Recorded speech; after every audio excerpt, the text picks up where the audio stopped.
మీరన్నారు ఒక మాట, అంత పెద్ద స్టార్‌కే 8 సంవత్సరాలు పట్టింది పోటీ చేయటానికి అని. ఆయన అనుకుంటే ఎంతో మంది ఫండ్ పంపించేవాళ్ళుంటారు. ఆయన చేస్తే ఒక సినిమాకి 100 కోట్లు ఇచ్చేవాళ్ళు కూడా ఉంటారు. ఒక రాజకీయాల్లో ఒక 1000 కోట్లు, 2000 కోట్లు అలా ఊకగా వచ్చేస్తాయి.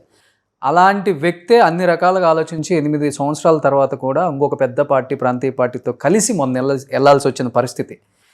ఈ విధంగా ఉన్న రాజకీయాలలో ఈరోజు చూసుకుంటే కావాల్సింది క్యాలిక్యులేషన్ ఇక్కడ. ఒక ఎమ్మెల్యే పోటీ చేయాలంటే 100 కోట్లు టచ్ అయింది ఆంధ్రప్రదేశ్లో.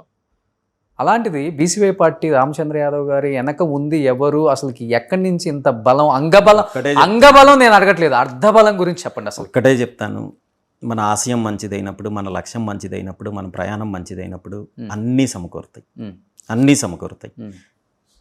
అందులో ఏమాత్రం అనుమానం లేదు. ఖచ్చితంగా అధికారం దిశగానే, అధికార మార్పిడి దిశగానే బీసీవై పార్టీ వెళ్తుంది, బీసీవై పార్టీ అధికారంలోకి వస్తుంది. అందులో ఏమాత్రం డౌట్ లేదు. నేను అడిగింది అందుకే అర్ధబలం గురించి అడుగుతున్నా.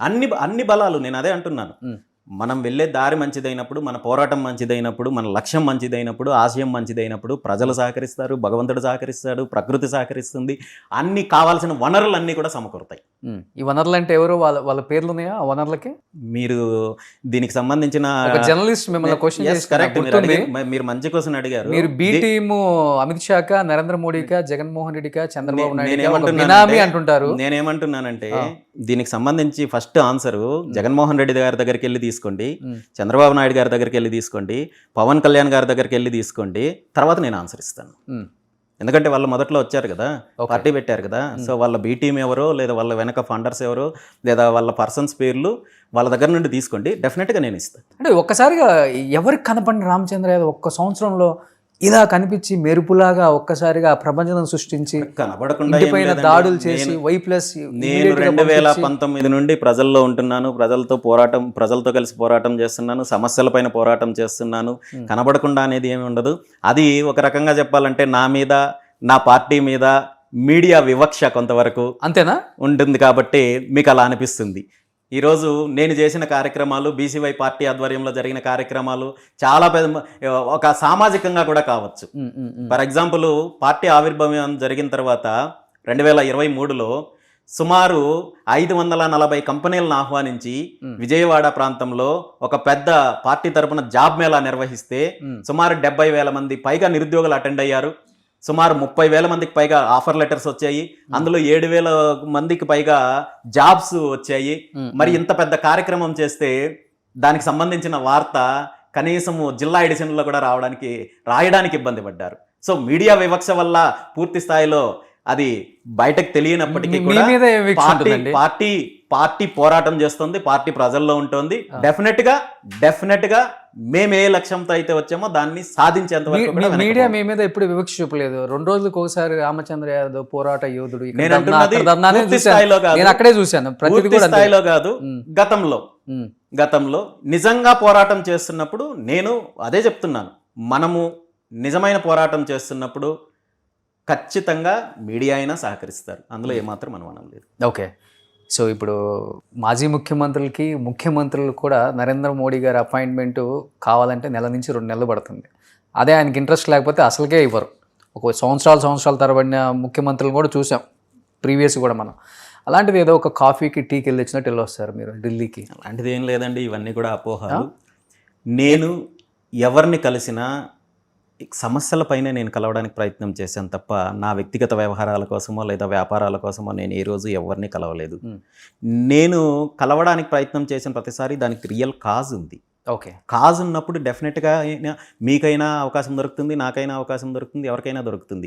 మీరేదో వ్యక్తిగత అంశాల కోసమో, వ్యాపారాల కోసమో, ఇంకొకటో లాబింగ్ కోసమో అన్నప్పుడు మీరు అన్నట్టు ఇబ్బందులు ఉంటాయేమో. కానీ నిజంగా సమస్యలపైన లేదా ప్రజలకు సంబంధించిన సమస్యలపైన అయినప్పుడు, రాష్ట్రానికి సంబంధించిన సమస్యలు ఉన్నప్పుడు డెఫినెట్గా ఎవరైనా అవకాశం ఇస్తారు. తెలుగు రాష్ట్రాలలో అమిత్ షా గారికి డైరెక్ట్గా ఫోన్ చేసే ఏకైక నాయకుడు రామచంద్ర యాదవ్ అంటారు. నిజమా?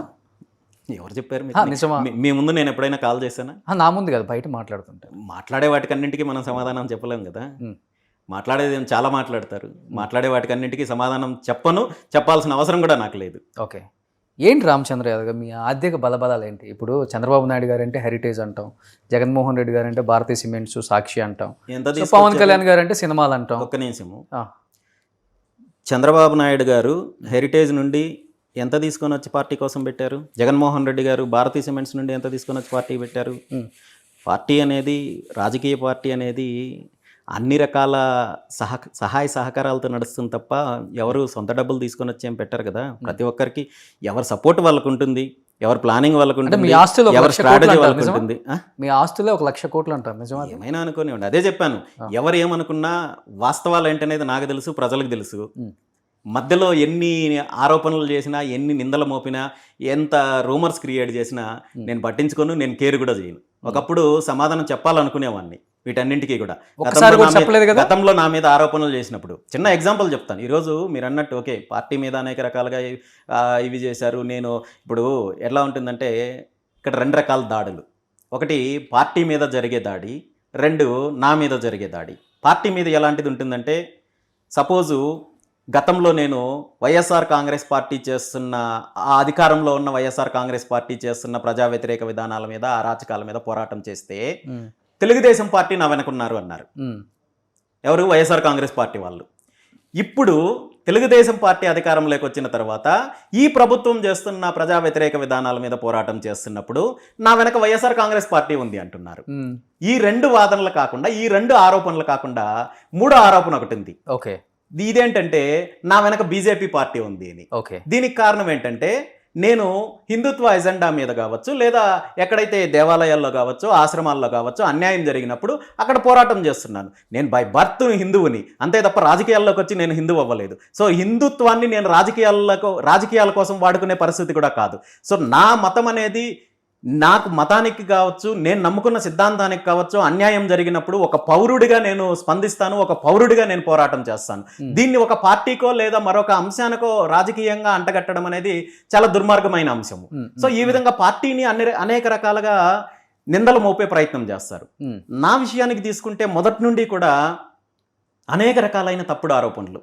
నేను గతంలో చెన్నైకి సంబంధించిన ఒక హాస్పిటల్లో నేను పార్ట్నర్గా ఉన్నాననేసి, చెన్నైకి సంబంధించిన, తమిళనాడుకి సంబంధించిన జయలలితకి బినామీ అని చెప్పి, ఆవిడ అసిస్టెంట్ ఎవరైతే ఉన్నారో శశికళకి బినామీ అని చెప్పి, అదేవిధంగా నా గృహప్రవేశానికి బాబా రామ్దేవ్ గారు వచ్చారు కాబట్టి ఆయనకి నేను బినామీ అని చెప్పి, అదేవిధంగా అమిత్ షా గారి వాళ్ళ అబ్బాయి జైషా గారికి నేను బినామీ అని చెప్పి ఎన్ని రకాలుగా ఆరోపణ చేస్తున్నారు. నిజంగా నేను ఒకటే చెప్తున్నాను, ఈరోజు ఎవరైనా సరే నా మీద ఈ ఆరోపణలు చేసేవాళ్ళు నిజంగా వాళ్ళ పుట్టుక సక్రమమైన పుట్టకే అయితే ఏ ఒక్కటైనా నిరూపించండి. నేను రాజకీయాలు వదిలేయడమే కాదు, ఏం చెప్పినా నేను చేయడానికి సిద్ధంగా ఉన్నాను. మరి నిరూపించినప్పుడు ఏమనుకోవాలి? ఎందుకు ఆరోపణలు చేస్తున్నారు?